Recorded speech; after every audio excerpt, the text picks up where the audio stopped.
Earlier this year, I got to drive the CT5-V Blackwing, and once again I declared it is my favorite car currently on sale. But I've always wondered, what's a regular CT5 like to drive? So to find out, I got the polar opposite from the Blackwing. This is the CT5 Sport, does the 4-cylinder engine and is all-wheel drive. So it's time to see if a pedestrian CT5 charms me just as much as the Blackwing.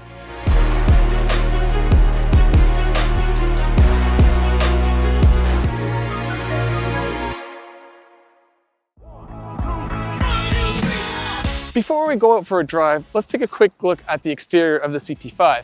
Now the Blackwing has various carbon packages, which my last tester had, that made it look sinister yet also classy.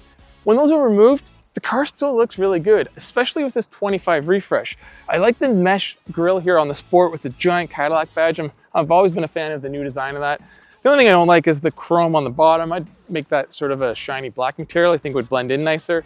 The way the headlights and the hood now integrate towards the grille just looks more modern, and again, kept the general Cadillac design language, but improved on it a little. These 20-inch wheels look great, but as I'll explain later, you probably want to skip them. And then further down the side, there's a nice integrated sill here that's black, and the vehicle as a whole just has a presence to it, even in the Sport trim, which I think is important in the luxury segment. Moving around to the back, Cadillac really does this sort of fastback sedan styling well. It translates well, and it doesn't look awkward like some other vehicles do. This shark fin is massive because I'm sure it contains a ton of different radars, and there's even a camera in there. And there's dual exhaust finishers here that maybe aren't actually attached to the muffler, but the exhaust pipe sends exhaust through them. What a novel concept. An exhaust tip has an exhaust in it, as opposed to all these other luxury marques that are having these fake bezels. If your vehicle has an exhaust, show it or don't show it. Don't hide it and then also put a fake exhaust on the outside. It's just weird. I really like the shape of this taillight. The design language that Cadillac's using right now, I'm a big fan of, and the way it kind of flows into the trunk and the spoiler here just looks modern and elegant. And with the refresh, that hasn't really changed, because why change something if it's not broken? Inside, the CT5 Sport is very similar to the Blackwings I've driven, except for it's got the refresh. So it has the big 33-inch screen here that combines the driver information center and the infotainment system. Cool thing is on the side here, there's some selection, so I can change my gauges over here to the different layouts. If I want map, clean, or the one with the actual gauge. Down here, I can adjust my head-up display however I want.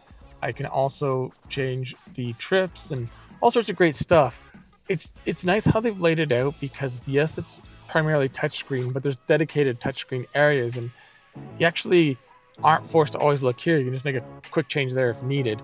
Down here, the climate control still has a lot of physical buttons and toggles, which I'm a fan of. More physical buttons, the better. There's the sort of control wheel here that every luxury car seems to need. I usually barely use it. And of course, a volume knob. Material-wise, everything looks pretty premium. There's soft touch black everywhere with some contrasting orange stitching. There's carbon fiber trim elements in the dash and doors, and these cool grille covers over the AKG speakers. The only thing that isn't overly premium is the lower half of the door, which is classic. And I mean, Cadillac's not the only one to do this, but some others do it better. A lot of the tech I expect in a luxury car is here, and there's even some extras, because once again, a lot of packages have been checked off on this particular model. So I have ventilated and heated seats. I have the wireless phone charger. This has Apple CarPlay and Android Auto wireless. There's the multi-adjustable seats. I have a giant head-up display, digital rear-view mirror camera, and I have Super Cruise. Any vehicle I have Super Cruise in is an automatic winner for me. I just love the system. And the fact that it's included at such a competitive price is just a big plus. As has always been a CT5 sort of issue, the rear seats aren't overly accommodating. I mean, I can fit in them, but my head's up against the liner, and the way the roof tilts down and over the corners, I'm not really looking out the window. There is a dual panoramic moonroof in this vehicle, which is an option, and I think it's a needed option because it makes it a little airier inside and feel bigger than it really is. So even if these aren't the sporty seats found in the Blackwing, I still find these really comfortable, because once again, they can adjust so much. I found sort of the perfect position for me, and the only thing comfort-wise that isn't optimal for me is the steering wheel doesn't telescope out far enough for me. I mean, I can adjust the seat and everything, and I'm still okay, and my elbows are on soft armrests, but if it were up to me, I would like the seat to be back a little more and the steering wheel out a little more. The hierarchy of the Cadillac CT5 is a bit confusing. So I'm in Sport, which is technically the highest trim, but the premium below it offers a turbocharged V6 that the Sport doesn't, which seems kind of strange. As equipped, there's a 2-liter turbo in here, and it makes 237 horsepower and 258 pound-feet of torque, which might seem a bit low for something the size of the CT5. And when you compare it to its German rivals, the BMW 530 and the Mercedes E350, they both make 255 horsepower and 295 pound-feet of torque, so it does lag a bit. But while on the topic of Germans, it seems Cadillac's gone to the school of engine ratings that a lot of German manufacturers do, because it feels like there's a lot more ponies under the hood than those numbers suggest. If you get a nice straight piece and put the Sport in Sport and hammer it, you get a little engine growl and it accelerates decently quick. I think Cadillac says officially it'll do 0 to 60 in well under 7 seconds, so that's not exactly slow. The 10-speed automatic that's in the Sport and virtually every CT5 is just as good as it's always been whenever I encounter it. If you drive in a regular mode like Tour, it seamlessly goes about its work in the back end, and then when you go into a sporty mode, it's pretty quick to upshift, and downshifts are a little slower. It is an automatic after all, but it does the job. It's not quite as razor sharp as it is in the Blackwing, but this is more of a luxury car first, performance second. The most impressive part of the way the CT5 drives though is the chassis. This isn't an adjustable suspension, there's no adaptive anything, but the tuning is so well done. It absorbs bumps really well like a proper luxury car should, and makes minimal noise, if any at all. Yet, when you really want to sort of hustle through corners, it stays pretty flat and hangs on too.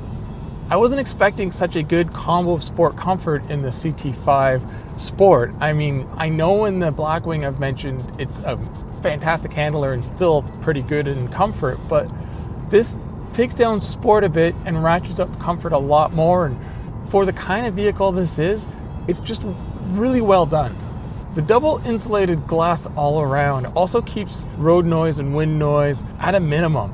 The downside is the 2-liter engine doesn't sound that great, and although you can make it louder and heartier in sport mode, if you really want it to quiet down, even in tour mode, it still makes a bit of a growl, and it's not a bad growl, but it's not the most sophisticated and kind of doesn't fit the rest of how well the persona of the CT5 is.